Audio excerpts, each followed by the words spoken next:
పసుపు తాడు ఒకటే మహాభాగ్యమై బ్రతుకుతుంది పడతి పదే లోకమై.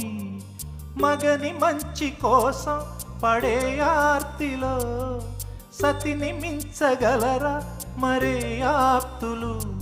ఏ పూజ చేసినా ఏ నోము నోచినా ఏ స్వార్థము లేని త్యాగం భార్యగా రూపమే పొందగా.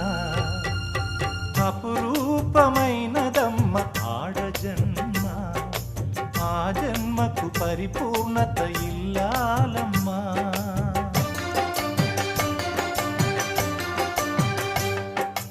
అపురూపమైనదమ్మ ఆడజన్మ, ఆ జన్మకు పరిపూర్ణత